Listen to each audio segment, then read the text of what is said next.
It's 10 minutes after. Where's James? Doesn't he know we're recording tonight? Have you heard from him? Oh, wait, here, look. I just got a text.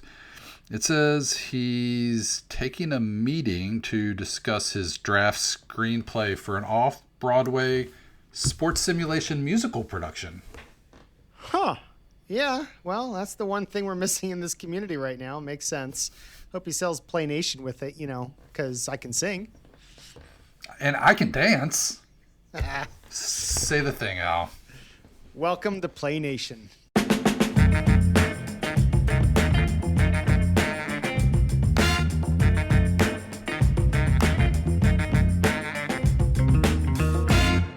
Welcome back, and we were just kidding around there. Harvey and I gave James the week off for some family travel, some much-needed vacation for them. So glad that James is getting some time off, and Harvey and I are gonna be running the show this evening. So, how you doing, Harvey? I'm good. Both James and I were going to be traveling this week, and he won. He won the not having to do the show this week. I tried to get out of it, but yet here I am. I'm just kidding. I love doing it. It's great seeing you, Al. Yeah, episode 5? 5, right? 4. 4? Feels like 5. It's it was Keith, Tower, Keith, Travis. All right. Right? Well, cool. We have a really good interview with Travis coming up. Travis Jansen from the Play Games community. First, I want to give an update on what's happening with my Red, White, and Blue Racing project, where I am going through from 2012 to whenever Wayne, Montana disappears from the scene. I really don't know. So again, no spoilers. But today was race number 3 in that project. So 2012, 2013, Wayne, Montana has won the Copper State 500. Ooh. Today was race number 3, 2014, and I'm speaking to the audience who's got all these sets like I do, and in 2013, Wayne had a primarily purple car as he did in 2012, but in 2014 he's changed it to primarily yellow with a purple 99 and a green rear end on the car. But as far as his qualities go, still looking strong. So I don't see any decline in Wayne, Montana here in 2014. He's still got the 5 gas pedals, 2 brakes, same as the previous year. His star moved from star to reflex, and his fast pit and escape went up a tick, both being 10 back to where they were 2 years prior. So going into this race today, I felt pretty good. Like, all right, his card's the same. We're going to have another shot at it. And it was a great race. It was a, kind of a typical NASCAR race where pretty steady and uneventful for about 80%. And then the last 20%, all hell broke loose. I'll try to do a summary here, and keep the suspense and how it finished. But through the race, there's 50 turns at Copper State, so it's a long race. It's a 500-mile race, 50 turns, and as the race started, it wasn't a great race week for Wayne. He was in 36th position to start, and but lap after lap, after turn 1, he moved up to 28th after turn 3, 22nd, turn 6, 21st, turn 8, 19th, turn 13. He finally moved up into second place, bounced back down to 12th, 6th, back up to second. And by turn 40, which is when the action really started picking up, he was actually in the lead. And I posted this to Facebook. I took a photo. I'm like, all right, Montana's in the lead, turn 40, here we go. And karma bit me, because the very next die roll, right after I posted that to Facebook, we have an incident, and he ends up getting shuffled back to 7th position on turn 41. I think it was actually probably through a challenge, but we did have a big one in the race. Let me just go back a little bit. We had a big one on turn 24. So we had Kurt Bryson, Ray Bob Walker, and Pete McAtee all get knocked out of the race. Montana in that wreck, in that turn 24 big one, rolled exactly the number he needed to avoid trouble, and he moved up to fifth. Looking at my notes here, Cam Croyle. It's just fun to say some of these names that people recognize. So again, it's the 2014 season. Cam Croyle cut a tire and he was out on turn 42. There was a crash on turn 43 that knocked out Petrosky. There was another wreck. Parnell Drake wrecked on turn 46. And what was annoying about that, and folks who play this game a lot will understand, it was a triples roll on a quality challenge, and he rolled a problem. He ended up crashing, causing a yellow. And when that happens, you skip all future quality checks for that turn. Montana was in the middle group and in line for that quality check to move up into the top group. He missed out on it, yeah. But he missed out on it because frickin' Parnell Drake had to crash out. Turn 49. Now here's where I've got a feud set up for future races. Monica Merrick, which I think people have an affinity for, on turn 49, she decides she's going to duel Wayne Montana for 9th position. She wins, takes over 9th, puts Montana back to 18th, and he didn't, he avoided trouble, so he didn't wreck, but she got the performance chip, and Karma would come and get her a little bit later. So that was turn 49. Turn 50, and I'm thinking, Montana's out of it. He's in 18th.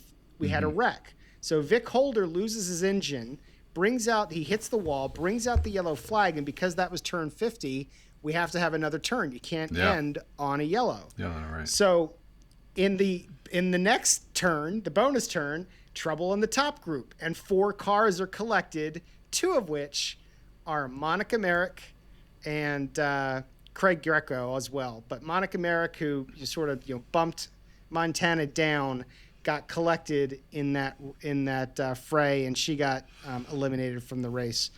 So we then had the restart, had a clean next lap, and the winner of the 2014 Copper State 500 ended up being Mooch Thomas. Oh, the Moocher. Yeah, car 20, and he's got a really good card. It's just a step below Wayne Montana, so it's going to be interesting to watch Mooch continue on through the years as well. But he's got the 5 gas pedals, 2 brakes, a starred smart quality heat skill, and fast pit and escape of 9 with an A pit crew silver trophy. So I think so what I got out of this race for future races, one, I'm going to keep an eye on Mooch, see how he does now that he's won one of the 3 Copper State 500s. I've definitely got Wayne now has a distaste for Monica Merrick, and we'll always just, anytime we do this race, we're just going to put them down as feuding. So I was going to ask you, normally this would be like week to week, right? Race to race, but you're since you're doing it once a year, it's like, this is a career type feud. Yeah. Yeah, right. No, I think that's great. Yeah, it's and again, there's just no way. I've done a full season. I did the full 2012. I know what kind of a grind that is. And for folks that are actually running full 30+ race seasons and have time for a life and have time for other games, I mean, my hat's off to you, because that is a lot of work. These races. Now, this was a long one. It's a 50-turn race, but you need a couple hours for this. It's not like you roll it out in 20 minutes. So it's a lot of time. And so this is sort of like it's a career. It's a view of his career from one race a year. And again, if folks missed the last podcast or 2 podcasts ago when I talked about this, the parallel is the Daytona 500. In my fictional universe, the Copper State 500 is the equivalent of the Daytona 500, which in real life is the one NASCAR race that I watch. So hope folks enjoyed that update, and we'll see what happens next in 2015 when I run that race. But so far, Wayne Montana 2 for 1 out of 3 attempts, and I'm sorry, I didn't say where he finished. He ended up finishing, because of the wrecks that happened. towards the end there. He was down in 18th, but he moved back up to 14th. So that is now his lowest finish in this race. 14th, respectable finish. He avoided. It was he had to deftly avoid a number of wrecks. So I'm just happy he didn't get knocked out. Yeah, but a war of attrition. Let me ask you this, Al. Do you do the stack method for the back group, or do you lay them all out on the mat? I use that mat that I designed a number of years ago, and I lay them out on the neoprene mat. Okay. And then I was going to say, if people, not that they would necessarily want to play along with you, but if they get intrigued by some of these older Scram seasons, they're probably not on the Play site, but I would assume that Keith would likely print those up and send them to people if they reached out via email. I think so. Right? Yeah. No, absolutely. They go back to 2012, and also I guess he didn't do it this past Christmas, but every now and then in the holiday sale, he will have the anthology. Yeah. Okay. Cool. Right on. So, how's it going with testing of a unannounced Play at the Races season? Yeah, Keith mentioned I think on one of his streams that when the Play at the Races, I don't think I'm speaking out of turn here. When he's going to do the boxed release of the Play at the Races, he's going to have a historic season, and I've been working with him on that, and I'm super excited. It's a super fun season. It's from the past, and so been running a lot of races. It'll have I think I've got like 20 some races that you'll be able to fully run the entire field and replay from history from this season. And so I've been going back with the jockeys and the horses and trying to see how close we're going to get to matching history, and it feels pretty good. It's been fun. So been playing a lot of Play at the Races, sort of as I look at it, Red, White, and Blue Racing Express. Right. So yep. So hope I think we'll probably, I think in the coming weeks he'll probably announce what that season is, and hopefully people get excited about it. Maybe we'll break it down further here on the podcast. That'd be awesome. So, the Olympics finished up last weekend. I think I recall you saying that you were just going to watch the opening and closing ceremonies. Is that what or did you watch some competition? I watched a bit more than that. First of all, I was glued to both of the gold medal hockey games. Actually, I think I watched the definitely the semis and the gold medal for the women. I only watched the gold medal for the men. I was duly impressed. So I was chatting with some friends before the women's gold medal game, and talking about how I didn't necessarily believe that the level of play was where I would expect it to be, but then the gold medal game completely changed my mind. If that's the level of play that the Canadians and Americans had going at the Olympics, then I'm kind of intrigued about what's happening with the Women's Professional Hockey League. So I thought they did a great job, and of course, watching the men's victory was great too. So a couple just fantastic games. So no, I didn't just watch the opening and closing ceremonies like I said I did, but I will say that I didn't watch much more than the hockey, and I'm trying to think of any other events I may have watched. I may have watched a bit of the bit of the ice skating, but I think it's funny. I rarely watch the ice skating because it doesn't really feel like a sport to me. It's like, it's a dance basically, which is cool. I mean, I'm nothing against anybody who's into it. It's just not really my thing. But I watched quite a bit of it this time, and the story of Alyssa Liu, I think was her name, right? I think you pronounce it Liu. Liu, sorry. Yeah. It's just, such a cool story about how she had basically got burnt out and retired, and then came back with I don't care anymore. Yeah, careless abandon.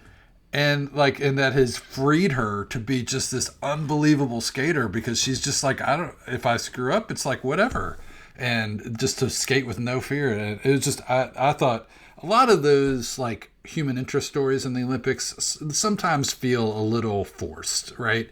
They're trying to get something to get you. But that one, man, that just was like, that's where it's at. It's just, it was just amazing. So it seems like there would be like a natural connection there between, you know, what we're talking about here is the story, the narrative, the drama. It seems like there'd be a connection there between that and tabletop games, especially the ones that we like to play. You know, for me, I haven't played a lot of Olympic games in the past, only because there's none of that in there. It's just, whether it's decathlon or any other games, it's just about chart lookup kind of, right? Yeah, there's no narrative or story. Do you think there's a possible opening here for someone to create an Olympics game that brings in the story and the drama? Maybe, maybe. I think, I would have said no way when you started that question, or maybe 5 minutes ago. But, the thought of maybe you could have it be the race week kind of, or a face of the mat kind of storyline it would almost be more about that. You know what I mean? The framing of the participants defining how the results come, and less about, okay, if you roll a 7, then that's you got a 9.3, and more about like what were all the other factors that led you to get into that point. That's really interesting, because I think that's a great idea, and I think the face of the mat analogy might be the best one, because if you could come in, and you could do this with actually, I think fictional would work better, because imagine coming in with a set of fictional athletes. Mm-hmm. It's the, for lack of a better example, the race week book that gives you their backstory, maybe tells you what, whether they come from what kind of background they come from, what have they been struggling with. And then that sort of defines your rooting interest. So while the actual mechanics of the results is mathematical in nature, now you have a rooting interest. Now there's a reason why you care who wins or loses. Yeah. Yeah, because that's definitely the thing that's missing in a chart lookup game, right? I mean, because then it's just names and numbers, and there's no real story. So yeah, I don't know. Maybe we just created it. Maybe we just solved the problem out. Hopefully Keith is listening, because I can imagine, looking on our game shelves and seeing a Winter Olympics game where it's more, and Keith loves it. I mean, he's working on, games that are based on Bridgerton, right? Stories, and stories. So for sure. All right. I like it. Okay. And, all right. I feel like we've solved enough problems for today. Right. I think that's a great idea. Yeah, just like that in the intro to the show. So what do you say we get things going? Sounds good. All right. So we've got a new Play blog or Play Connect this week, cleverly titled Thoughtful Thoughts from Play HQ. And this was published on February 25th, just a few days ago. So, Harvey, a bunch of stuff to go through in this blog. Want to talk about? Why don't you start with Baseball America? Yeah. So, Baseball America is out. We talked about it a little bit in the last episode. I've been digging into 2026 Baseball America. Love the players, it's fun to play with in this, fictional world. So it's available. You can, I think he's got it's a PDF and print, right? Both. You can go either way. It's seeing the decline of Johnny Fortune and Fernando De La Rosa, but there's always rookies and guys on the come up, and right on. All right, well, next in the blog, Keith wanted to remind everybody about the event in Eau Claire. Every time I say that, by the way, I feel like I'm pronouncing it wrong. Eau Claire. I want to say Eau Claire. Eau Claire, That, like just like the letter O. Okay, so Eau Claire, Wisconsin. Keith is concerned that folks aren't going to be able to find hotel rooms if they want to, because it's the same weekend as their annual Summer Jam concert series. So if you're interested in going to Eau Claire, Keith just wants to remind you, please try to make your accommodations as soon as possible so that you can get yourself a place that is close to the event. And as Keith is wont to do, he doesn't have the date in the printout of the blog that I'm looking at right now. It is June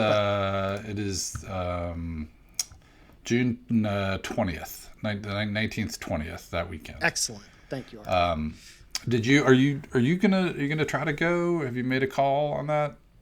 Yeah, the call is negative on that one. Okay. I will be this wasn't mentioned in the blog, but I will be representing PLAAY at Digital to DiceCon, the Dave Gardner event, where I will be hosting. Actually, it is mentioned in here. Yeah, we'll get to that in a second. Yeah, we'll get to that. So it's a little preview. That's going to be your thing. Did you see the lineup for the Summer Jam in Eau Claire? I mean, I didn't. Tell me about it. So Friday night is the headliners are Third Eye Blind, the Wallflowers, Blue Oyster Cult, Starship. I mean, that's kind of up your alley, right? Aren't you? You're a big BOC fan, right? I mean, only because of Godzilla. Go Godzilla. That's the song. I'd go. There just goes to that Tokyo. song, and then I'd leave. Yeah. On Saturday, you've got Styx. All right. You Come Sail Away with Styx. Is that Kansas? You're right. Styx? Okay. Brett Carry Michaels. On Wayward Son is Kansas. Okay, yeah. Brett Michaels, with Sans Poison, I guess, just Brett Michaels solo. Just Brett Michaels. And then you got your early '90s, alt jam of the Gin Blossoms and Spin Doctors on Saturday night. So, all right, something for everybody at the Eau Claire Summer Jam. But the point being, if you think you want to go book your room, because you got to watch out for all the BOC heads. And the Styx fans going to be there, taking up all the hotel rooms. He also talks about CFL in here. Yeah, Cold Snap is. I think that's might be the one play game I don't have. But I enjoy watching. Have you ever watched CFL? I haven't. I don't understand. What are they doing? Why are they? I don't understand. Why they're changing the rules and yeah. I think you mentioned this to me. In 2 years they're making the field just 100 yards. I mean, that's their whole thing, right? Yeah, I mean, I guess the only thing that I can think of is that maybe that it opens up the American market, because all of the football fields in America are 100 yards. And I don't know, but yeah, there are some changes, but I think the bottom line is, don't expect a rewrite of the Cold Snap book. It is, I wouldn't say it's not long for this world. I think it's going to continue to exist, but I don't think you're going to see a whole lot of investment of Keith's time in reworking Cold Snap. Yeah, in his latest video, Keith did. This is probably an important thing to mention, because Keith did say on camera, maybe we'll discontinue it, and please take that with a grain of salt. Keith will often say things like that out loud when he really hasn't made that decision. So I would just say the demise of Cold Snap as a game in the Play Games stable is maybe a little exaggerated at this point. I think Keith is, like many of us, are disappointed in the changes the CFL has made. And I don't expect it to necessarily go away soon. I think he'll come out with some easy to implement tweaks to the game engine, and like he says here in the blog post, a free download of a new field for tracking field positions. So yeah. Okay. But still, it is, as an aside, it is kind of annoying as a game developer when the real world sports change things to make it more difficult. For all the time you've invested in simulating a game, then they make a change that changes some of the primary outcomes, whether it's scoring or otherwise. They should be. Well, you've seen it with baseball recently, right? I mean, not to mention the designated hitter, but the ghost runner and extra innings, and now we're going to have replays on balls and strikes. So we start seeing that kind of stuff play onto the tabletop.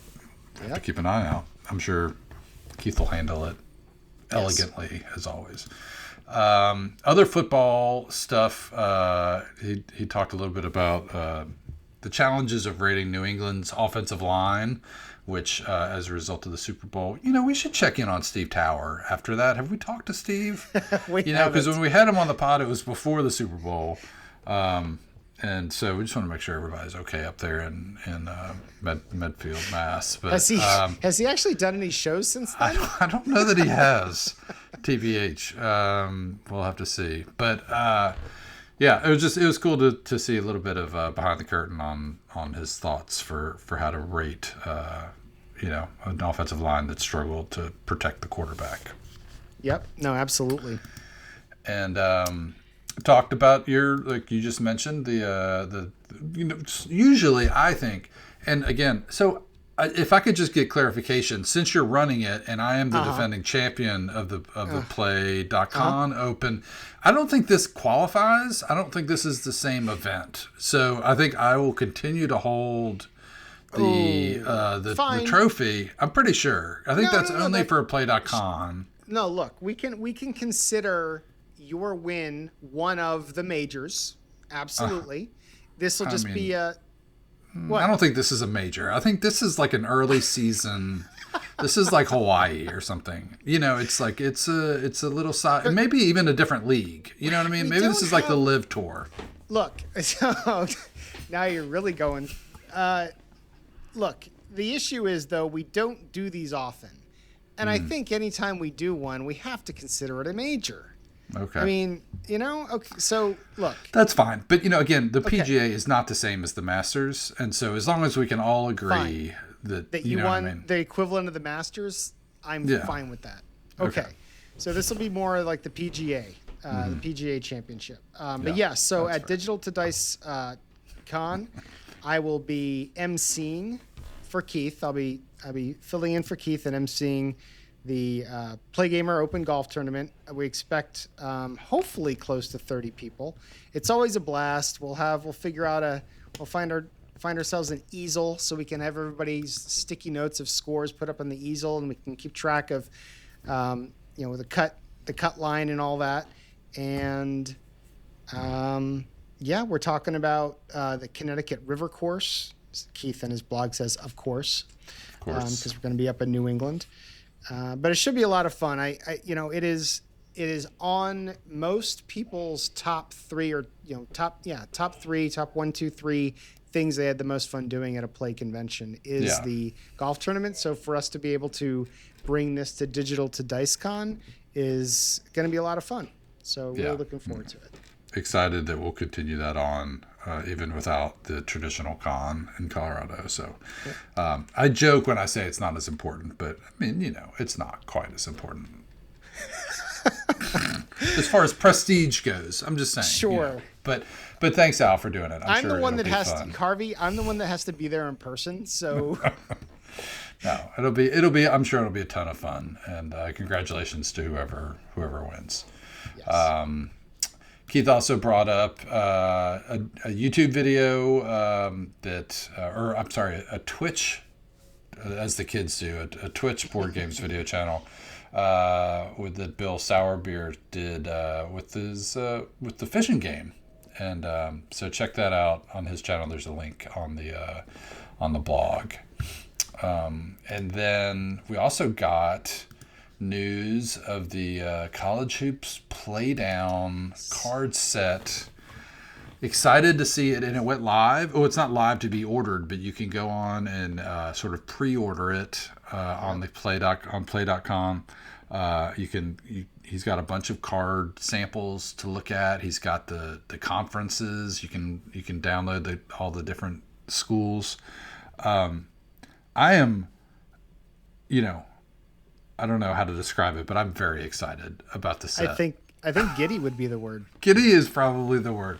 I was going to try to come up with something a little more professional, but Yeah, no, I mean, I'm a huge college basketball fan. I love the first play down set, but what it was missing is what he has filled in the gap for is more than the 64 teams. Like, give me, you can't do a season with just the tournament teams. All you can do is run a tournament. Yep. And this gives you the option to really expand out the options for projects. And I'm excited. I can't wait. Cannot wait to get my hands on it.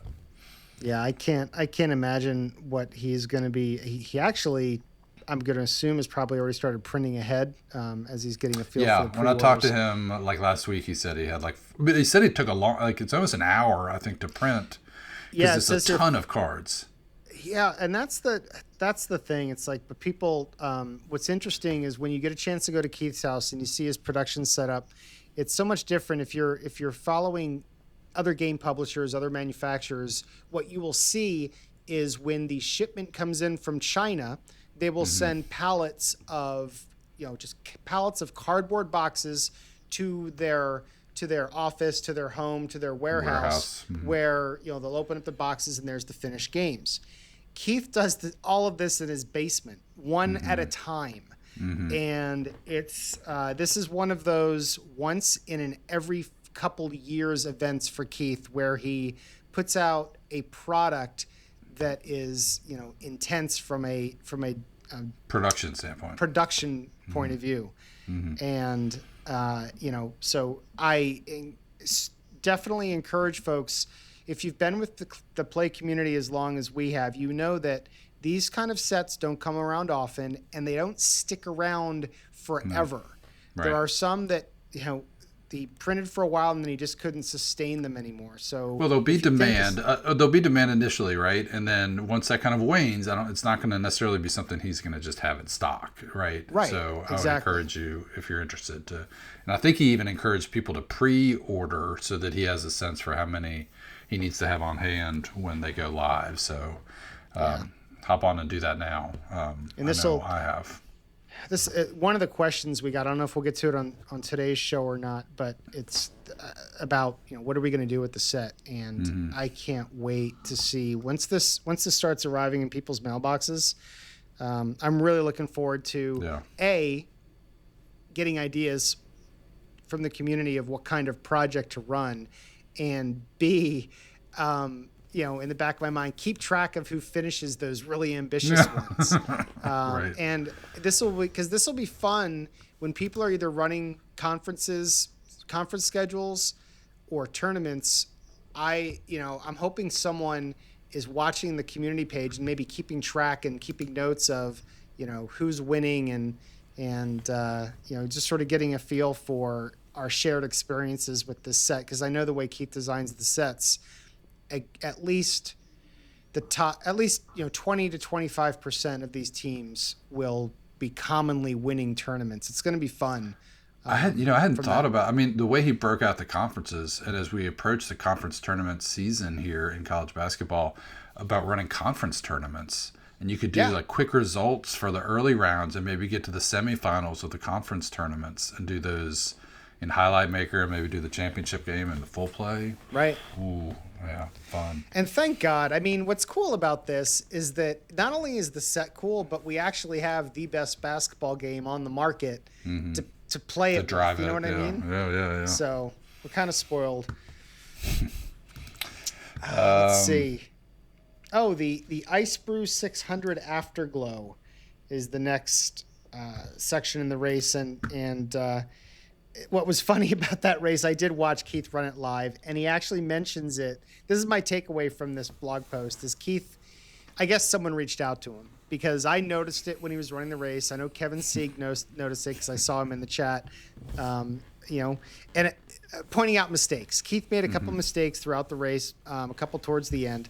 And what was funny is almost prophetically, if you go back and watch his video of that race, he actually says in the beginning, any mistakes that I make are canon, which I love. And if I had a regular YouTube channel, that's exactly the way I would approach it, because it solves the problem of people like me and Kevin, and I appreciate Kevin catching it too, but I didn't say anything in the chat. Kevin took care of it.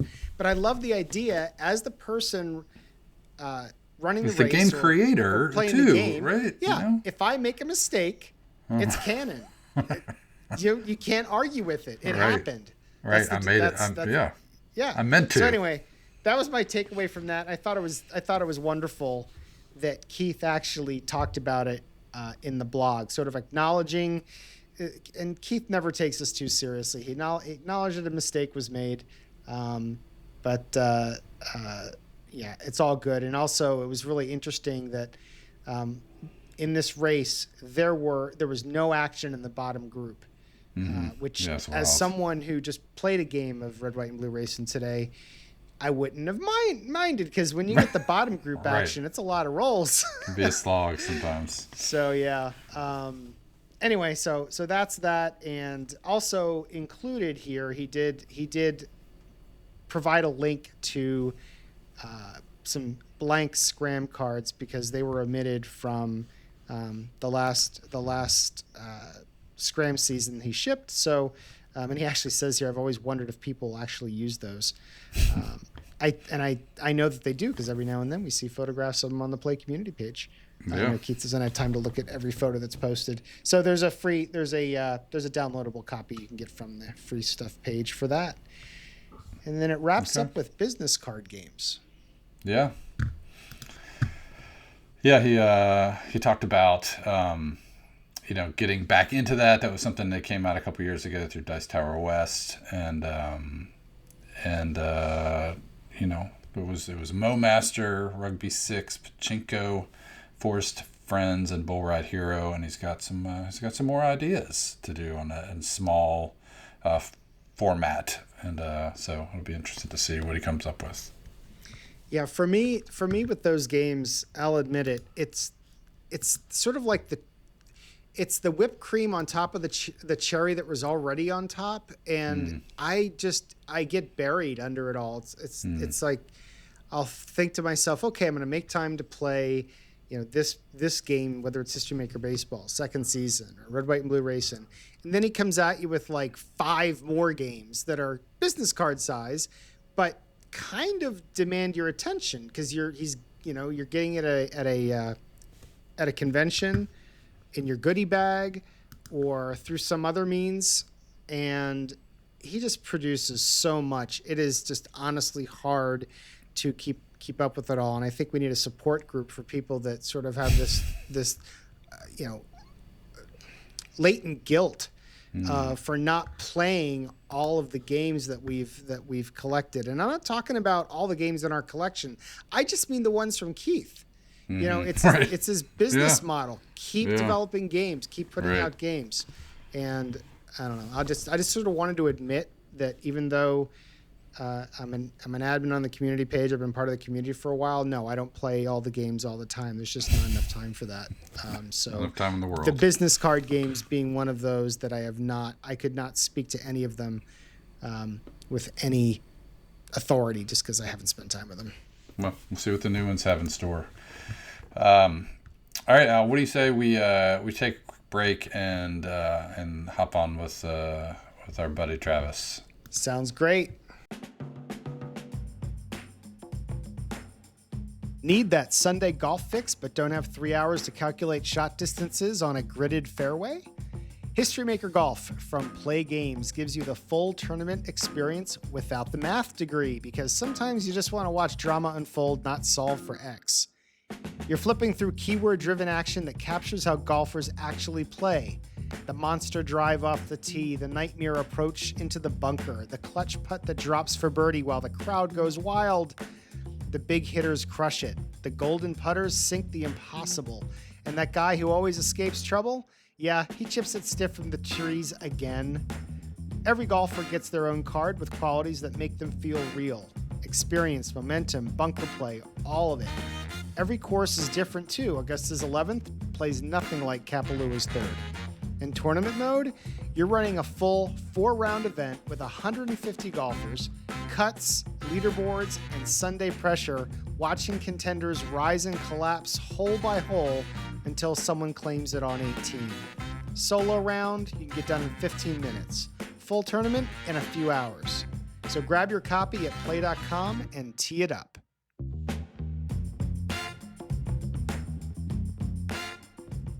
All right, tonight's guest is the good cop to my bad cop as an admin on the Play Community Facebook page.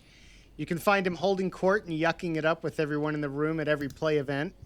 He's constantly dreaming up new plastic bits to make the Play games even better. He likely has at least 5 or 6 different projects related to tabletop gaming going on right now, and yet he's still making time for us at Play Nation. It's Travis Jansen, everyone. Welcome, hey, Travis. Hey, guys. The pride of McClonago, Wisconsin. Yeah, I don't know about that, but yeah, I'm here. I'm happy to be here. Thanks for having me, boys. Right on. All right. Before we get into the play stuff, we've got a bit where we let everybody learn a little bit more about you in a more interesting way. So it's the 2 truths and a lie. Okay. And we're going to try to see if we can figure it out. We're 0 for 1. We failed with Tower. We're gonna try to do better with you, Travis. So right. give us 3 things about yourself, and we'll try to figure out which one is the lie. All right, let's go. Okay, so number 1, I have been to every active MLB stadium. Okay. Number 2, I was a D student in high school, but I graduated with honors from college. And number 3, the day I proposed to my wife, we spent the day in the emergency room. So those are my 3. Wow, Harvey, this is bugging me, Harvey, because we've known Travis for a long time, and I don't know the answer to any of those. I need a second to think about this one. I feel pretty. I mean, I could be totally wrong. I feel pretty strongly that A is the lie, and here's why.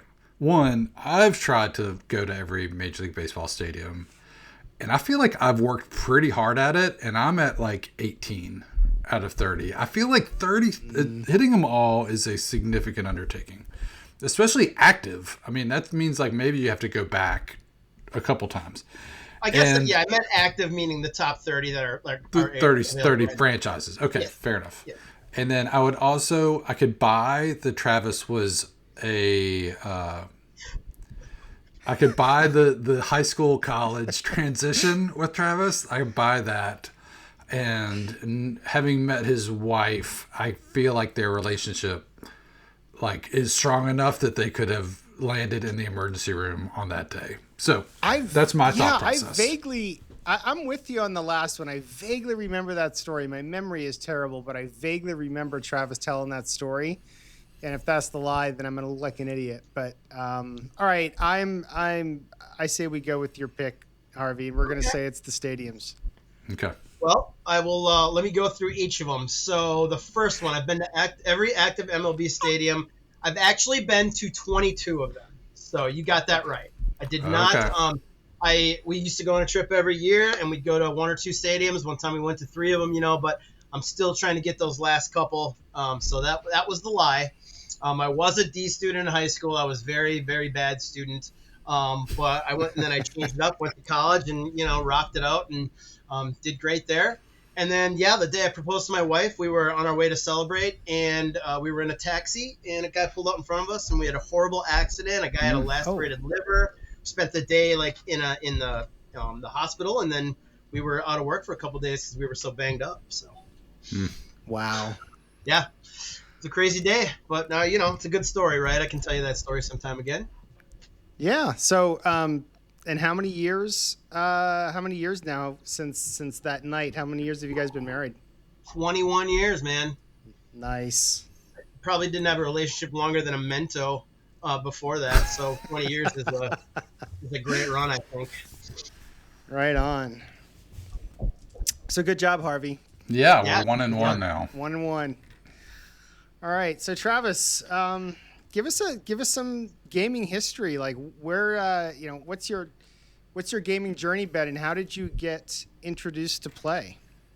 That's a good question. I mean, I think I've told this story a number of times in different fashions at different events and stuff. But really, I wasn't into board games for a long time. I didn't grow up with the Strat and all that stuff like a lot of people did. And so, I mean, I'm a software engineer. I spend 40 hours a week plus writing code in front of a computer, and I was just looking for a way to unplug. And so, I don't know, somehow I stumbled upon Strat, and I love baseball, and I'm like, let's check this out, right? So I found Strat. Really was driven by my desire to play the 1982 World Series because it's the only good thing that's ever happened to the Brewers in their history. And so really wanted to play that World Series, and that was kind of the thing that drove that. I actually ended up buying those cards from eBay and just kind of trying to get that set, and it was like the non-fringe player set. Realized it was missing like Robin Yount, who's like my favorite player of all time, historical player. And so I ended up finding this guy on the internet. His name was Moonlight Graham. You guys might have heard of him. Yeah. He runs the card. He's the biggest card, reseller and trader out there. And he actually, I kind of got screwed on it, but basically, he helped me fill it together by trading him my loose cards, which he sells. He sold me then a new set for a bunch of cash. And I ended up paying like $160 for this 1982 fully complete 1982 Strat set. And so I did that for a long time, and met Paul Salzgeber. We had a community play by email league that we ran together, and that's how him and I, our history started. But I started to feel alienated from the community. Started to, there's a lot of grumpy, kind of old-fashioned guys, and they like their stuff, but they're not really super open-minded in some sense. Not trying to put down that community, just really wasn't my vibe. And so I ended up looking for something better, and Paul and I found this game in like 2012 or 13 right. when History Maker came out. And one of the things it said was rate your own teams. And I thought, oh my gosh, I can get rid of my Strat stuff, find this History Maker thing, and create the 1982 set. And then little did I know it was going to open up my world to all the board gaming that I'm into now. So Travis, did you? I mean, and I know you've told this story before about how important it is to you to be able to create your own sets. Yes. Was that almost like the impetus prior to having even really played the game or gotten into the engine and stuff like that? You were just like, oh my gosh, I can make my own cards. I don't even care. It was the idea that I didn't have to search for. I did a lot of searching because 1982 is not a set you can just buy for Strat. So I was like, I'm going to buy the computer game and rip the cards out of there. I was like desperate to find some way to play this. And then finding that History Maker had this, I was like, oh my gosh, I could do that and make the set and literally not even care if the company offers it. And so it was definitely like the impetus for me getting into that game. And then having not had been, habitually using these games since the 60s, I had a really open mind about like the engine and everything about it, and I just fell in love with the game. And so I've tried every game on the market. I always keep coming back to History Maker. It's really just does it for me in that sense. So that was the start, and then it just opened up that whole new world for me. Just to touch on something you just mentioned, I will say that that's one of the best things about either playing games with you, Travis, or working with you on my games is that you have an open mind. You said it. I as a designer, that's like incredibly rare to work with someone who's like open to any ideas. It's like, yeah, okay, you don't have any preconceived notions of how anything should work. Sort of the segue that I know that you worked with Keith on the basketball game. You did a lot of testing on that, and maybe even some, feature work on that. So I kind of wanted to get your thoughts on what it was like going through that process, but also, am I forgetting? I'm going to ask you about your work with History Maker baseball card sets in a minute, but besides the basketball game, are there other games of Keith's that you've either helped test or done help with refining features? Yeah, that's a great question. I mean, I got involved with the basketball game just because I really enjoyed it, thought it was a neat idea, just really became good friends with Keith over that long period. And when I got to that point, I was just, we were having a friend chat, and just, I was like, I'm interested, I'll help you. And we ended up like, it's a hard play test because in a lot of play tests, you have an easy way to just play it and it feels right. But basketball is one of those things we all know where it takes 3 hours to play a game, especially one you're not familiar with. So that play testing was daunting because you literally had to play the same game over and over with the same teams in a 3-hour period. So we tried to find ways to speed it up without changing the mechanics so we could run simulations and stuff, and really just, enjoyed being part of that and adding features. I was probably one of the core members for the entirety of the thing from the first iteration to the 5th. So that was a lot of fun. I'm a basketball guy, so I really enjoyed that. I got to work with Paul, who's a good friend of mine. So that was fun. And then, as far as the other games go, like, pretty much I have my hands in everything a little bit here or there. Some it's like I've, really given a lot of feedback to Keith, and others, he asked my opinion on one thing and we're good to go. So I've not done any other really, like, extensive testing with games other than, like, working on some stuff for Deadball, for History Maker, and some other cool things that are coming down the pike. But in the end, it's really most of my playtesting was other games. I did a lot of work on Grid Zone. I was a heavy contributor to the redo of Grid Zone and the early one. I've been a big fan of that game for a long time. So a lot of playtesting, but really this was the biggest, most deepest playtest I've really ever done for anybody, and that was with the basketball game. So was it the... Oh, go ahead, Harvey. Well, I was going to... Did you come in and refresh my memory on the timeline with Highlight Maker versus the full play? Were you guys working on the full play and then Highlight kind of came out as like a splinter off of that while you were continuing to work on the full play, or did that come fully after the Highlight game? Yeah, that's a great question. There's been a lot of storylines in that game, in the development of that game, right? And so, we were working on it, and then we scrapped it, and then Keith, I didn't hear from Keith for like a year or 2 years on it because he was done with it, and then he got burnt out because the engine wasn't working. And I think that's how Highlight Maker came out. He goes, I've always wanted Highlight Maker. The full game isn't working. Let's switch to start working on. And then at one point he had kind of both in flight, and they fed off of each other, and they sort of evolved into this thing where it was like they're separate games, they're the same game, but they kind of have completely different mindsets of what they're trying to accomplish. And so at some point, I think Highlight Maker grew organically out of the pains that we went through for the original game, and then all of a sudden, like, Keith had this redo of the fact deck, and that was the mind-blowing change that, like, got us to be able to get to the finish line. So really brilliant work on his part to be able to kind of continue to push that, knowing the community wanted it, knowing he probably wanted to give up. There was a time where Paul and I wanted to give up playtest. It's just so much work. And I'm so glad we didn't, because the game came out so nice and just like one of the best basketball games out there. Still a long play, but accomplished some design things that Keith made a game that was different than whatever was out there. So that whole thing was really a fun, challenging, very long process.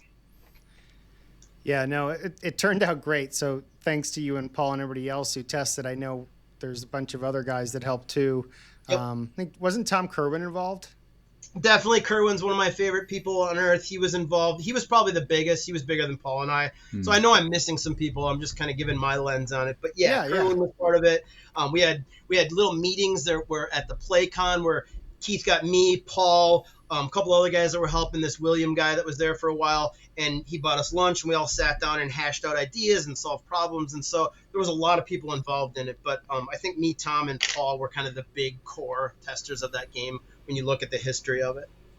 Yeah, I remember how, relatively stressed you guys were. When we want you to, when we come over to your house, ask you to come out and play, you couldn't. You're like, no, I got a test tonight. Yeah. And you got to set up the fact deck, and you got to, it's a 3-hour game, your score sheets, and you don't have your flow yet. And it's like, I got to do this for Keith and for the community, but I'd really rather be playing with my friends, so it was an interesting challenge, but a lot of fun. I'm glad we did it. I mean, do you find that you can play that game, or is it like just there was too much? I was serious, you know what I mean? Like, I could totally see getting burnt out on it. Absolutely. I got burned out. Keith got burned out. Paul got burnt out. Yeah. And then we released the game, and we had such a great time, like, teaching it at that PlayCon where it got released, and such a good feedback for it. It was like it renewed our energy for the game. And so, do I play it as much? No. I'm mostly a baseball guy. I get it to the table because I love the game. But for me and you guys are probably the same way. It depends on what season's currently active. So when basketball is active and my son's on his thing, I want to do a high school league. As soon as my son, their team gets kicked out of the playoffs, then I'm like, well, I guess I'm done. I'm moving on to baseball. And then you'll hear a joke later on. That project goes to 30% and dies. And so it just kind of depends on what season's active at that point. That'll drive what goes onto my table. So clearly you impressed Keith with all the work you were doing, because now you're doing a lot of the History Maker baseball sets. I don't think you're dreaming up new Baseball America players, but for all the historical seasons, the previous seasons, you're doing all that work. How did that come about?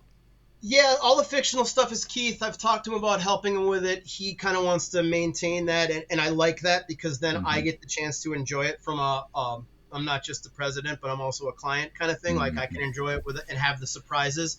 But as far as the History Maker sets go, I think you actually kind of started me on that, Al, because for a long time, we're making the sets and then we're using the how-to guide. And I think at one point you had said to Keith, hey, Travis knows software engineering. He could automate this for you. I literally have old emails that called the Keith Automation Project that Keith wasn't ready for yet. He wasn't ready to do that. And he and I weren't terribly close at that point yet.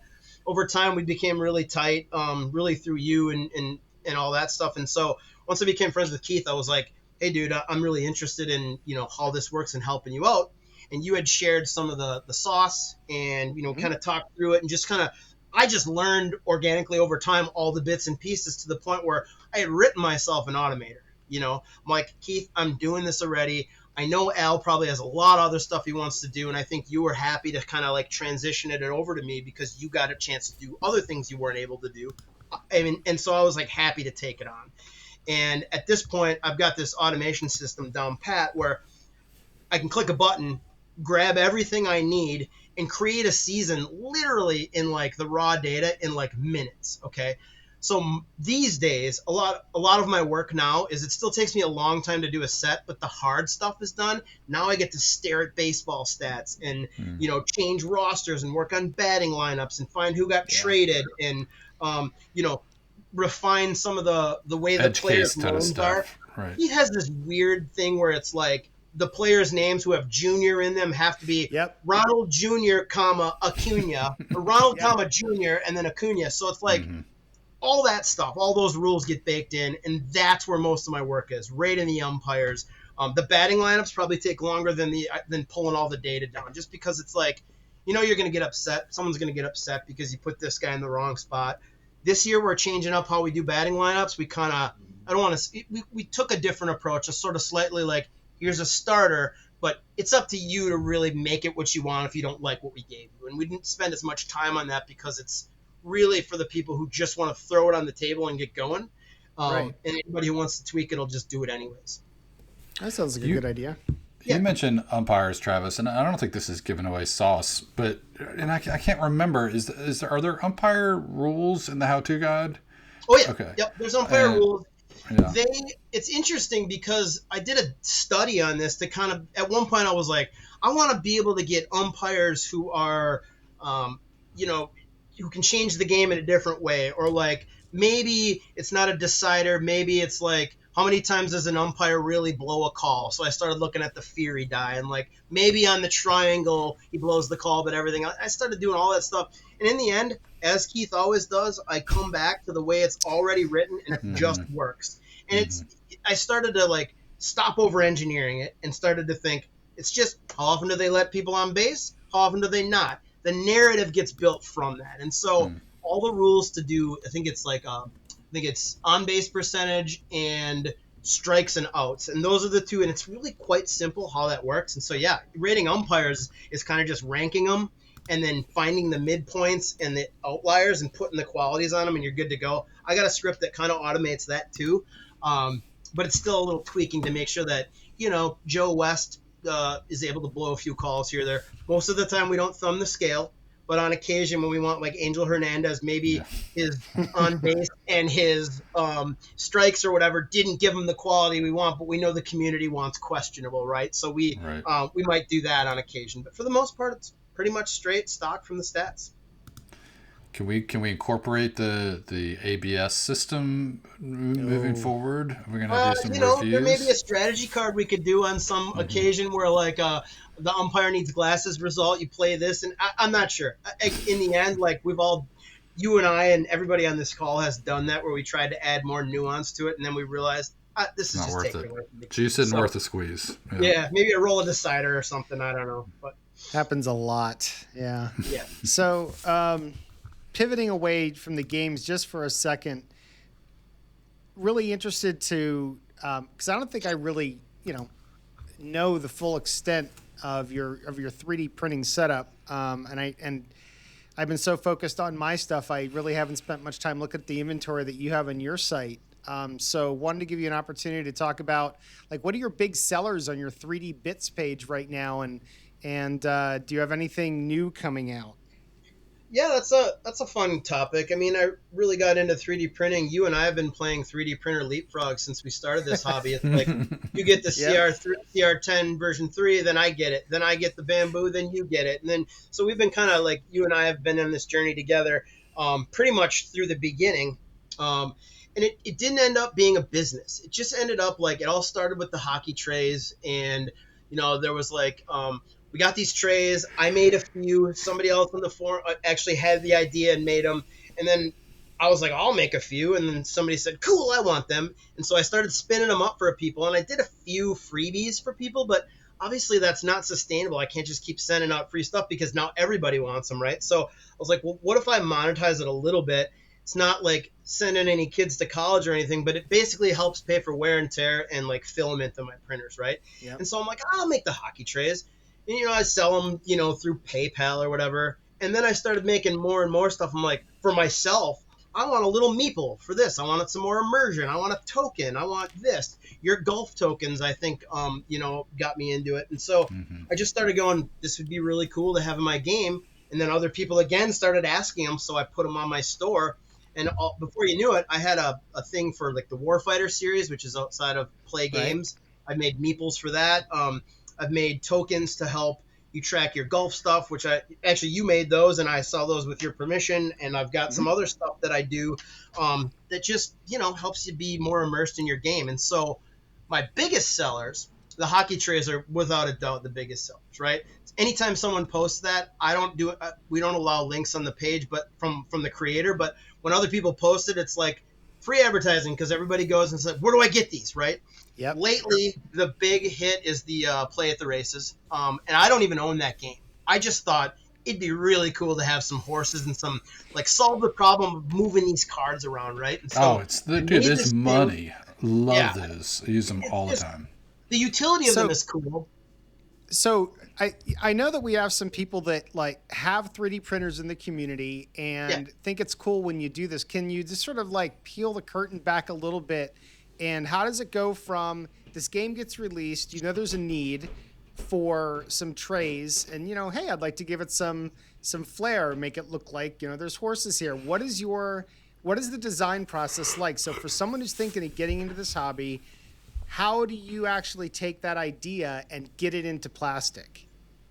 Great question. My brain is always going 100 miles a minute, so I'm always thinking of something. Not as a business idea, but man, it'd be cool to have X or Y. And so what I did with the Play at the Races game was like, I've literally made racing tokens for other people. And I thought, well, the problem with these things is that you got these cards and you got to pick them up with your fingernail. Same problem with Soccer Blast or hockey. Like, is it really that hard to pick them up? No. But one of the things that I've found is that when I use these trays, or when I'm in the middle of the game, I go, oh my gosh, I didn't realize I needed that until I used it. And I'm like, I can't go back. And so a lot of times it comes out of necessity where I go, I'm so sick of sticking my fingernail under the card to pick it up. Or I'm so sick of moving these 12 horses around. And so for me, sometimes it comes out of need. Sometimes it comes out of, I just think that'd be cool to have horses sticking up with numbers on them and then solve the problem. Like everything usually comes from a tray. Like the Soccer Blast trays, right? It's like, well, someone actually said to me on the forum, did you ever make ones for soccer? I'm like, why? There's 2 cards. It's stupid, right? I just don't need it. And then I go, all right, fine, I'll try it. I made them for the guy. I shipped them to him, used them myself, and went, this little micro optimization of being able to just pick up a tray and move it versus fit my fingernail under it seems silly, but it just revolutionized my workflow. And so for me, I try and either solve a problem that exists, or I just go, this would look cool. The History Maker Hoops token. Someone asked me, are they, did they change the game?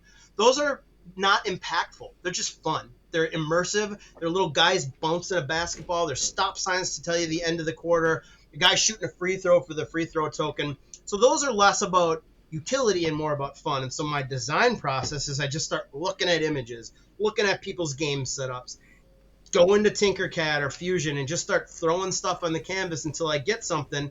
And as well as I do, Al, you 3 or 4 different times you wasted a whole pile of plastic, and all of a sudden you got this thing, and then you're like, okay, this is it. Throw it up on the store and we're good to go. So it's really depends on the need, but for the most part, it comes out either out of need or out of making something look sexy and fun and immersive. Do you find that you're using Fusion more or Tinkercad more? It all depends on the complexity. Tinkercad is my quick, if I have shapes and I'm just doing shapes and I don't need parametric modeling or anything crazy like that or threading on my screws or whatever, I'm just like, I'll just go into Tinkercad. 90% of the time it's Tinkercad. But Tinkercad has limitations and triangles and quality of the mesh and all that stuff. I don't want to get too deep into that, but essentially, like, it all depends on the complexity of the task. 90% of it's probably in Tinkercad. Harvey, your family's gotten into 3D printing, haven't they? Yeah. No, the oldest boy he's got a toy box and he comes up with stuff every once in a while.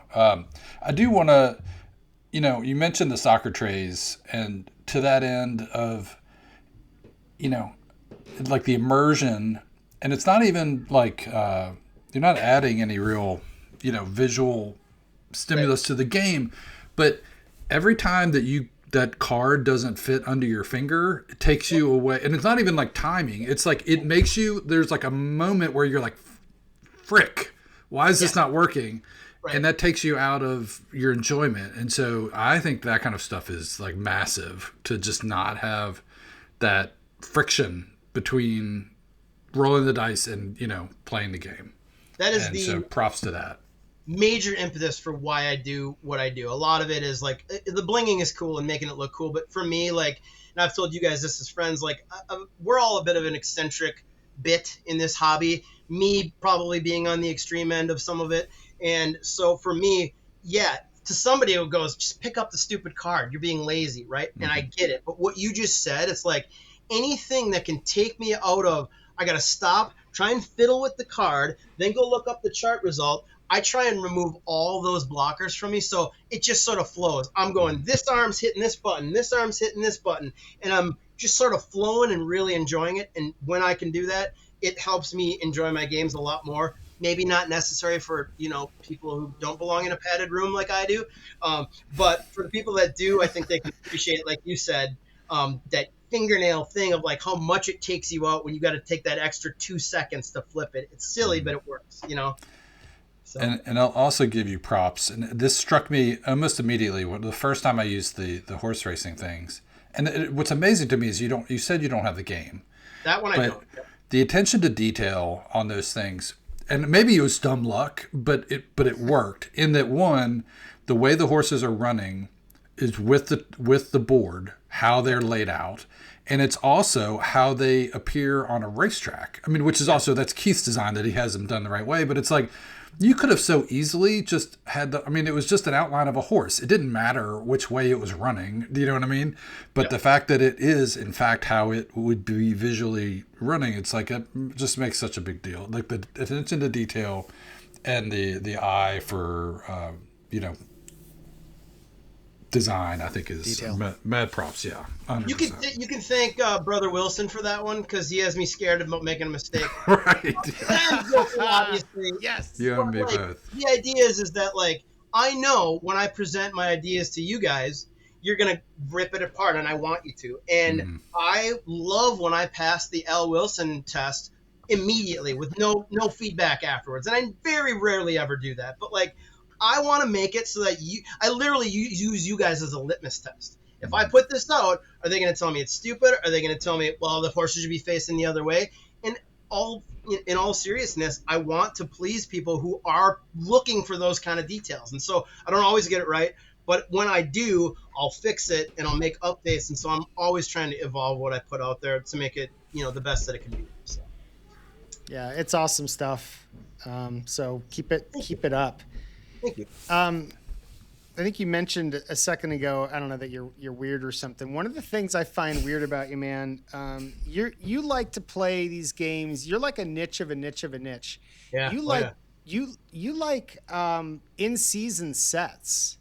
Like I think, if I'm not mistaken, you would prefer to play the Brewers second half of the season along with the second half of the season, as opposed to replaying a previous season. You seem to get more enjoyment out of, like, as you talked about it before, it's in season, first of all, but then it's because when we started working and talking to Keith about doing in season sets, my initial reaction, and I know I'm wrong after listening to the community afterwards, but my initial reaction is, well, yeah, thanks.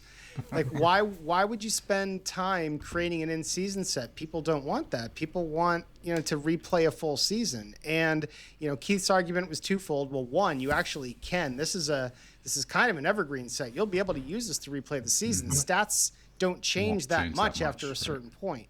Right. But anyway, getting back to my original question, like, we'll be talking in August, and you'll be talking about a game you just rolled for the Brewers game tomorrow. Yeah. What's the deal? Why do you enjoy that so much? It's an interesting question. You're right. I am a very niche person. And when I look at stuff, I don't always have the same needs as the rest of the community, right? And so for me, it's like, unless it's a specific season that appeals to me, the 1984 Dolphins, I'm a big Marino fan. The 1966 Packers, you guys all know I'm a huge Packer fan. 82 Brewers. I'm more of a creature of what's going on now, as you said. And so, like, playing a past season, especially one where, like, the Brewers broke my heart, is not appealing to me per se, as like a season that's in progress where hope springs eternal, right? Right. Who knows what's going to happen tomorrow? It hasn't happened yet. Right. Yeah.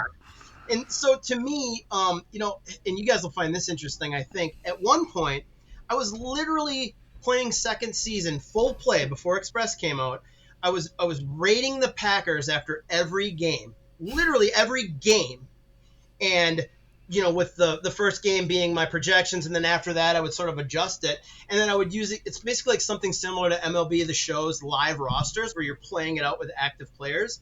And it was so much fun. I would move players around, from the previous year, because that new season wasn't out yet, so I had to use the previous years, and just sort of play it along. Super fun, super ridiculously unsustainable, especially with an engine like a non-Express game like second season.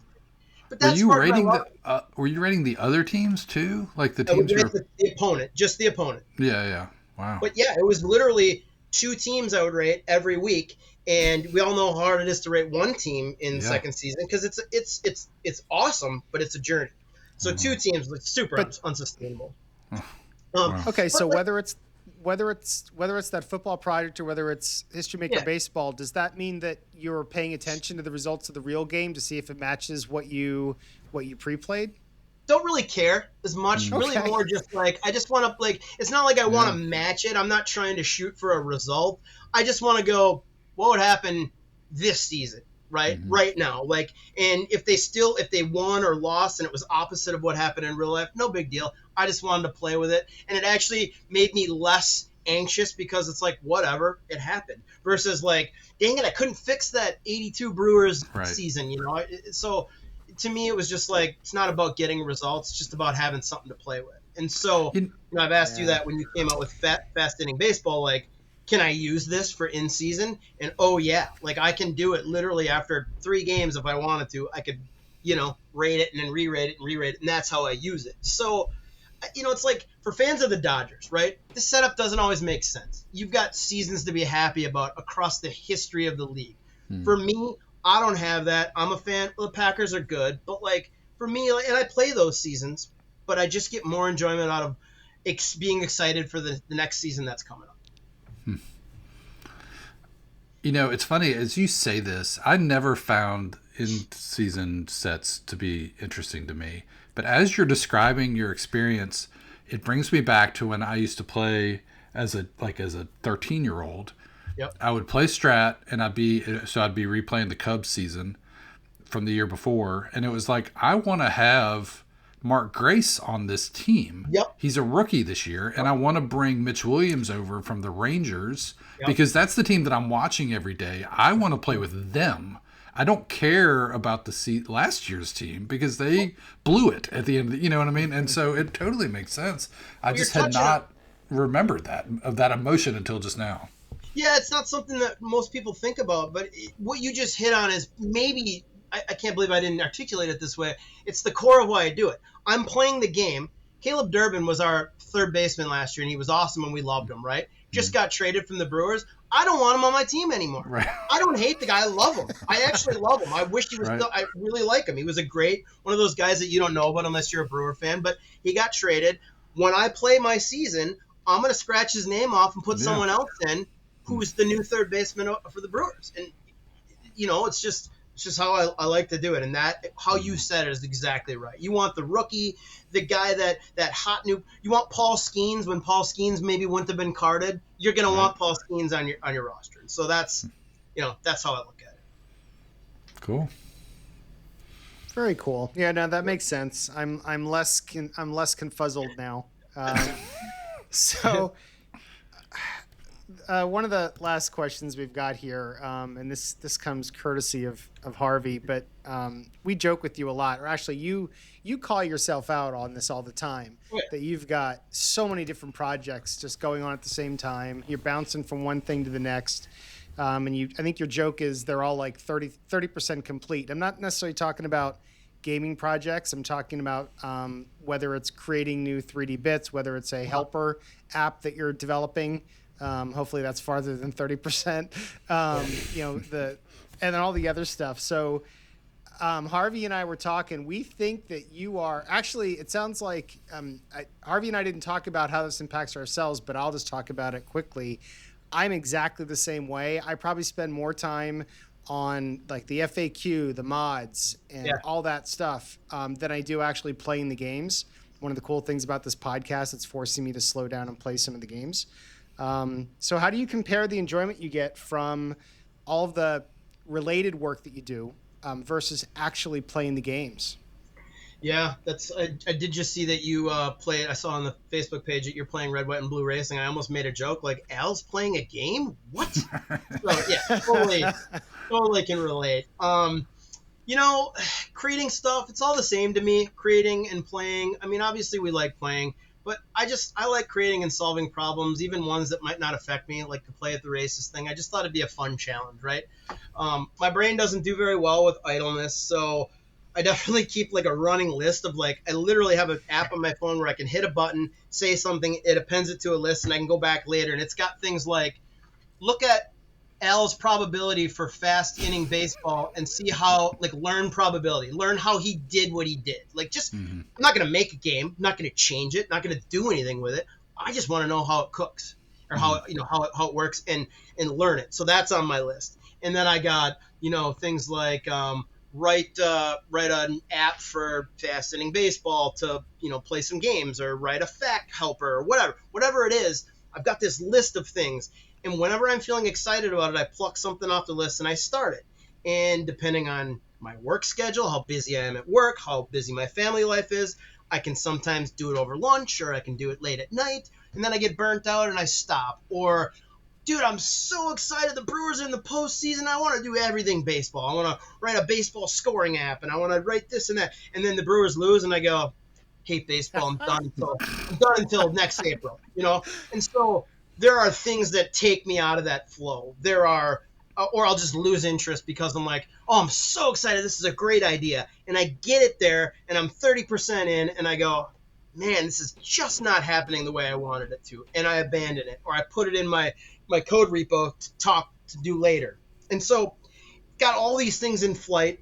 By far, the stuff I'm doing for you right now, Al, is the most mature it's ever been. It's got all the validation checks, again, because I really want you to go, damn, nice job, dude. We didn't have any problems with this last thing, And so for me, it's it's that, but all my other stuff, it's kind of it's only for me. I'm going to halfway. So anyways, sometimes things take me out of that. Right now, I'm literally working on, last night I was sitting on the couch and I thought to myself, I really miss RBI baseball for the Nintendo, right? And I've done so much work in updating it and doing all the rosters and adding 30 teams to it. I actually thought to myself, I'm sick of fighting the Nintendo system. I'm going to rewrite that game from scratch. You guys know, a couple years ago, I started that project. It stopped, and now I brought it back up again because I ran into some issues where I couldn't figure it out, and I'm better at programming than I was, even 5 years ago. So I'm starting that project up again now that baseball is in full swing. So I'm going to rewrite baseball, RBI baseball, and see where it goes. Nice. Yeah. You talked about this kind of calls back to our last episode. We talked about the how-to guides, and you talked about how you just talked about how much your brain works to think about how things work. Yeah. Do you think that is that a major reason why you are drawn to play games? Being able to see inside and figure out what's happening on the game table and not have it be a mystery? 100%. I'm not going to lie to you. I grew to love the games. The reason I got into them was that concept of being able to kind of make your own players. And even now, there are so many great baseball games. Payoff Pitch, one of my favorite games. Great game designer. Love the guy. The game is awesome. I don't play it because I can't create my own teams in it. And I know that sounds silly, but for me, that's become the way I limit what I do. I can create status pro teams. I can create dead ball teams. I can create history maker. I can create fascinating baseball. I look for games that are good, but also let you create your own. And I fully realize that game designers don't want that because they lose their sales. So I'm not looking to steal sales or anything like that or be cheap, because I will gladly hand my money over to a good designer. For me to get it to the table, though, I want to know that I have the control. It's the same reason now where I ask you, if you ever got hit by a bus and the baseball season changed, how would we ever update fast inning baseball to handle 2030 stats, right? Never going to happen. You're going to live forever, and it's not going to be a problem. But let's just say for some reason I wanted to make a tweak. I wanted to make a high school version or whatever. I want to know that I have the control to do that. And so I'm always I want to learn how he did this. And never again to make my own game or to do something different than you did, just to go, oh, now I understand it. If I wanted to tweak something, I just got to change this one fat card and I'm good to go. It's just about learning the game and being able to tweak it more than it is trying to recreate it. So, yes, long way of saying I'm 100% attracted to games that have an open engine. They also just happen to be History Maker Baseball and, Fast Inning Baseball. Both of these just happen to be brilliant engines that also offer that kind of visibility. It feels like Al's ready for Fast Inning Baseball College Edition, I think is what just happened. Just kidding. Just kidding. That's not happening. Let's not give Al any more, work right now. He's got a lot of... Yeah, no rumors. Going off script a little here, Travis. Before we started recording tonight, you were talking about playing a game of Risk. Was it Risk Strike Conquest? Risk Strike with the family. I know you, like me, we play other games outside of the sports genre. What are some of your top games that you're playing right now, or that you can recommend to others that people should be looking out for? Yeah, I got a lot of games like we all do. Some of them super complex and crunchy. Some of them are my favorite games where I've got sequels where I've played the first two, but I've got 3 box sets of sequels that aren't even out of the package yet. So there's those kind of games. But the ones that really get, I'm into mini wargaming. So for a long time, I'd be resin printing miniatures and painting them and playing war games. That's not practical for me right now. I just don't have the time to do it. So that's on hiatus. But I play a lot of Heat. My family loves Heat. They really like games that they can get into that aren't super crunchy, but are able to play. So Risk they got into, which is not hard, it's just long. So then we get into Risk Strike, which is a slimmer version of that. All 5 members of my family around the table. It's got to be somewhat quick, so that we can get through it without someone running in homework or having to go to sleep or whatever. So we play that.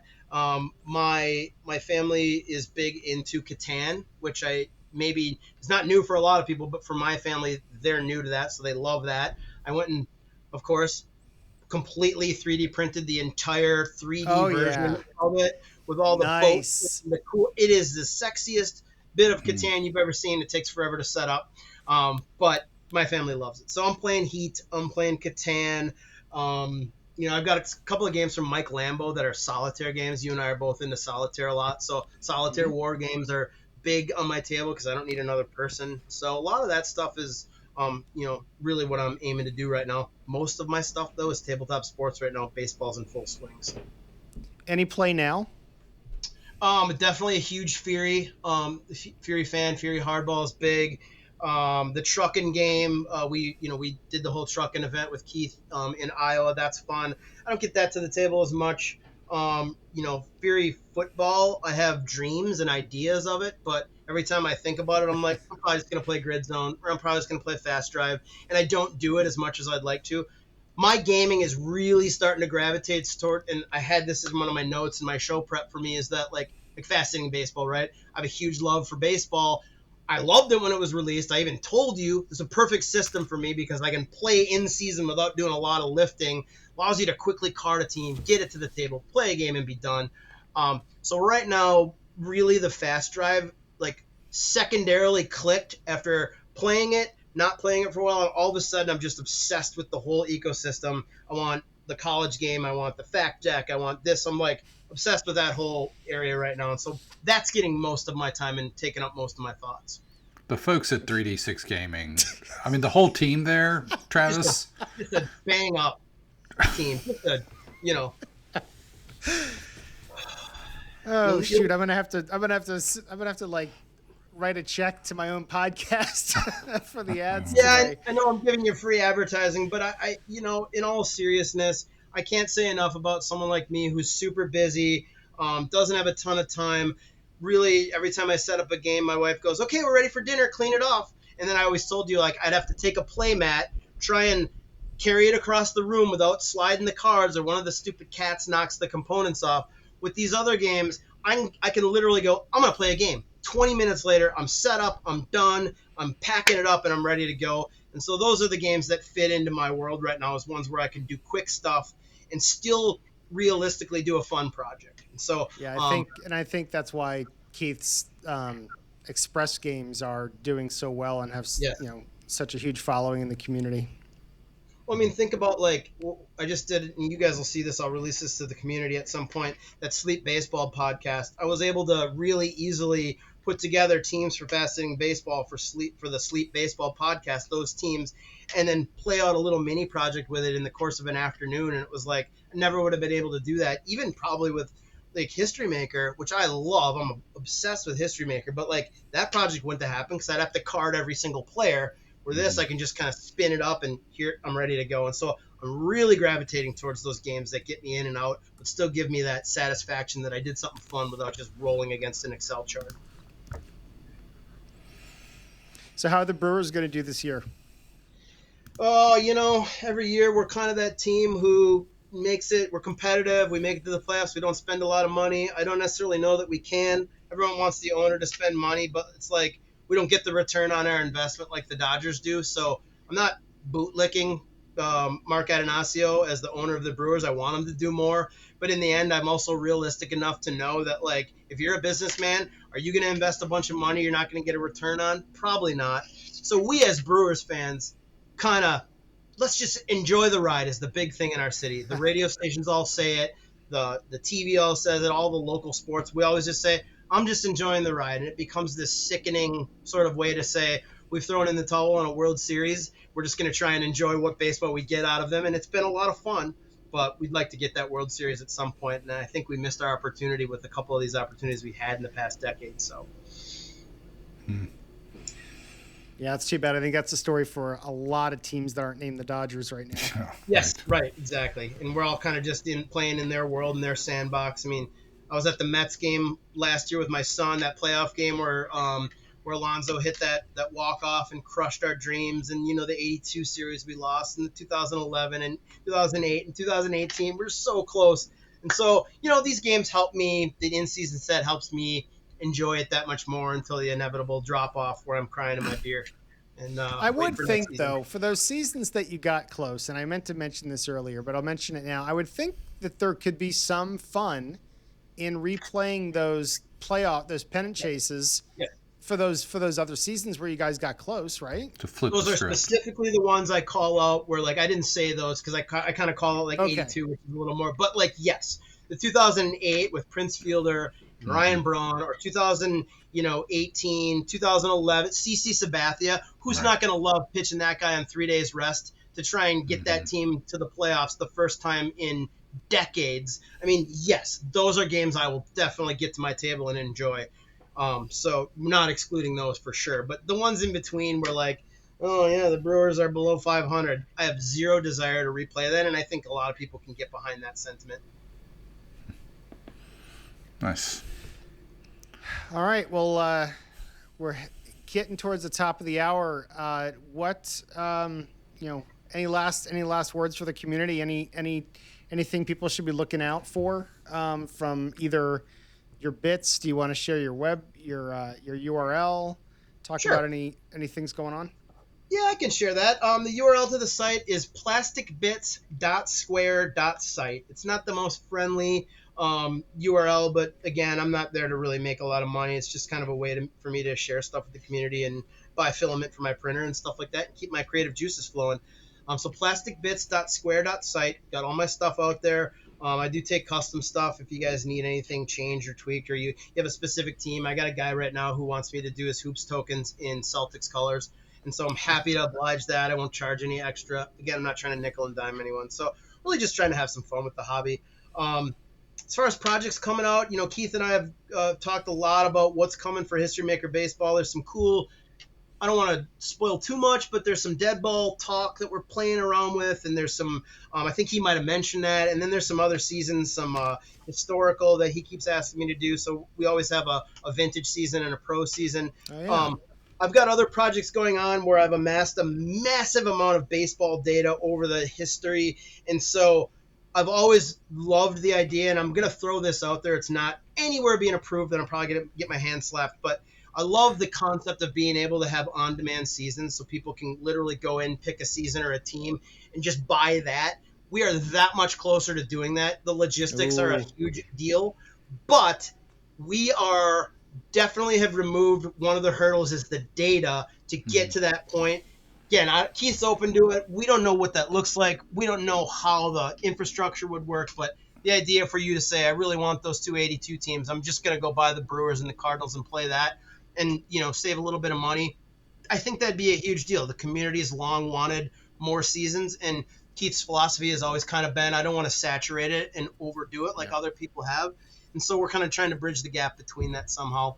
This is not coming anytime soon, but we've removed the biggest restriction, and that's data. The other restriction is, how do we make the website work? I might know a software engineer who could make that happen, but we'll see if I take that past 30% or not. Nice. Excellent. All right, man. Well, it's been great talking to you. Yeah, you too. I miss you guys. It's been a while since we've seen each other's faces, so thanks for having me on, and really love the podcast. It's really professional sounding, and I think you guys are doing a great job, and really enjoying listening to it at night. When I go down to sleep, I love having you guys in my ears. So keep up the good work. Harvey, We'll how put do you to feel about sleep. that? We'll put you to sleep anytime, Travis. That's what we're here for, buddy. You can do that without the podcast either way, but I prefer hearing you guys talk about topical board game stuff to get me through the night. So thank you, gentlemen. All right. Thanks, Travis.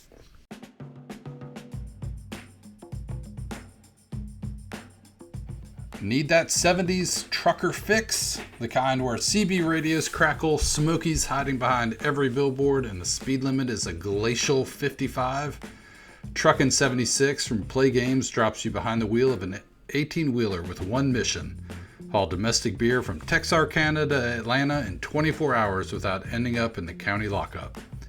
You've got choices, good buddy. Hammer down for the express bonus and risk the state troopers, or take the scenic route, picking up extra payload and truckin' perks that might save your bacon later. Either way works. If you drive smart and Lady Luck rides shotgun, but one busted way station, one too many radar traps, and you're trading the Truckin' Hall of Fame for a jail cell and a lecture from Jackie Gleason. The game captures all that CB culture glory. The lingo, the risk, the one more mile before I pull over tension, Perfect for solo runs or 2-player head-to-head where you're racing your buddy to see who gets there first or who gets arrested first. 20 to 30 minutes of diesel-fueled 1970s nostalgia. Grab your copy at PLAAY.com and let's roll, bandit.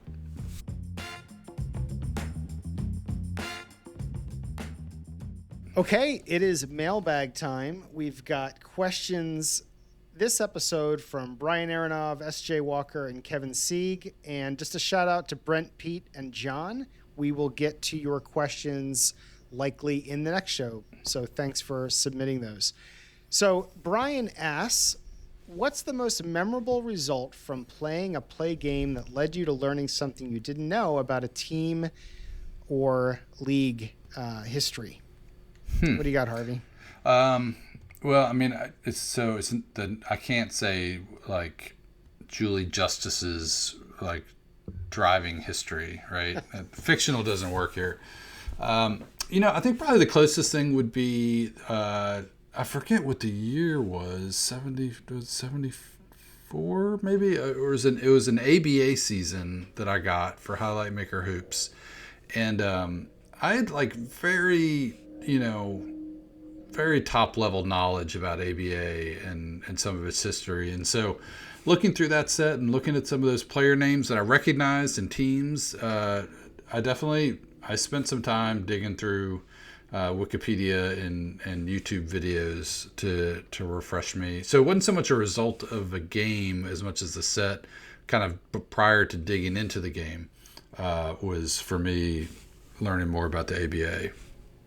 That's cool. Yeah. What about you?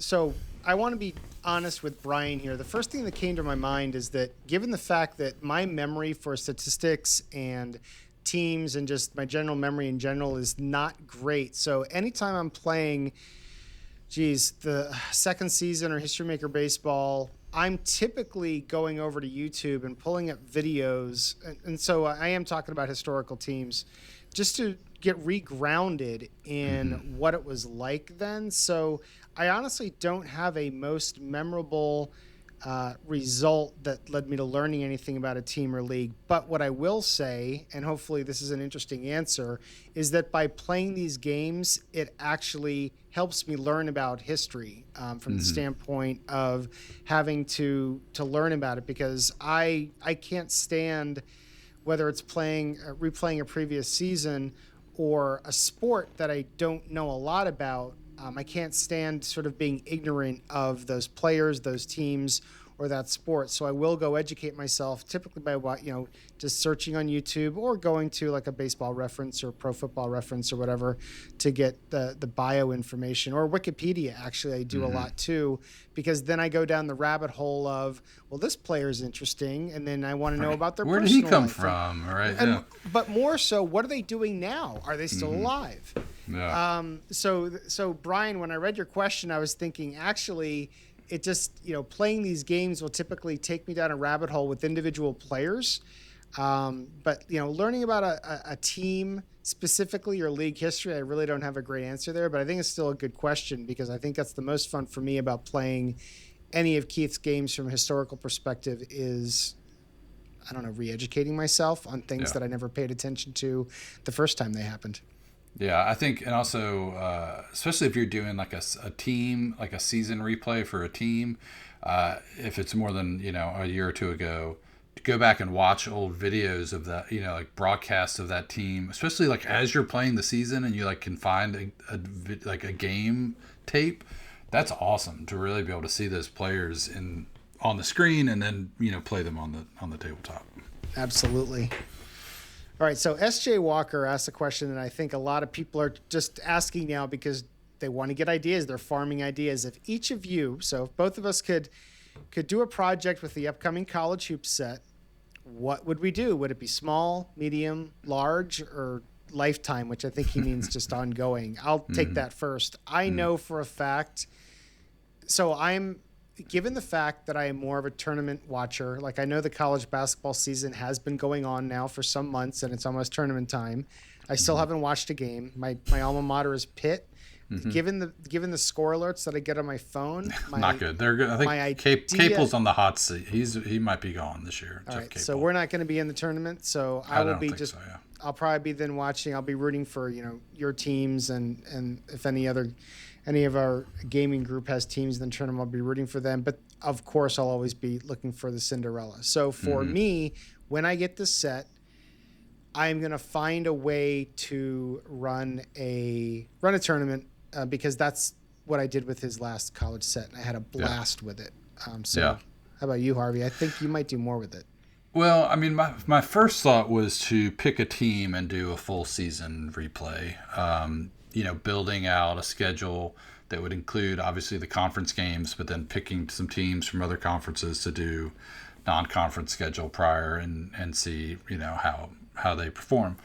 Another thought was to take a real college team from the history and drop them into the universe and play their season against the fictional schools.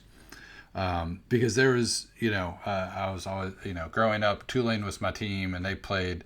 There was a Tulane '92 team was great, but they played in the Metro Conference or Conference USA. Like none of those teams were any interest, you know what I mean? But I could take '92 Tulane and drop them in the Playdown universe and build out a schedule using all those schools. So that was another idea. That's a new one. I hadn't heard that before. That sounds really cool. And then the most recent one is the one that just popped in my head as we were talking about it a few minutes ago about doing a conference, like doing some conference tournaments, with the different ones and mixing up instant results and quick play and the full play. So. Yeah, it would be interesting if, it would be fun even for me if I was going to do a tournament just to play the championship game of the different conferences. Like in my universe, I could say every conference you have to win the conference championship. There are no at-larges. Maybe I just have I just do it that 16-team tournament or 24-team like tournament. That. But I still get to play, the play-in game basically for each. There's just it's ridiculous how many. Yeah, lots of options. See, that's cool. And what I don't know is the way I play this. I don't know that I'll ever really get to experience his the magic part of the set, which is the ability to really flesh out all the other teams with those cards that you assemble. Right? Well, I mean, but if you're going to have, I'm assuming that the teams in the lower, the bottom half of those conferences are going to be a lot of these put together teams. Right. And so if they make it into the semifinals or the finals of the conference tournament, then you would be playing against those teams. Is there a fast play mechanism though to figure that out? Yeah, he said I think it's got an instant results table. Okay. Yeah. And so you could get some upsets, right? That's with that. True. Okay. Where those teams make it through. All right. I don't know. We'll see. That'll be fun. It's like Keith said, the possibilities are infinite, and I think that's why SJ said, do you see this as a lifetime project? Right. All right. And lastly, from Kevin, where is the oddest place you've pulled out and played a play product? I love the way Kevin phrases that. So, what do you got, Harvey? Well, and I'm gonna go a little off brand here, and I'm actually not gonna pick a play game, but it's basically the same. Yeah. I have the game that I've been working on, which is not a sports game. I was traveling with, and I was stuck at O'Hare Airport on my connection, and just found a table at a gate and just laid my stuff out and played.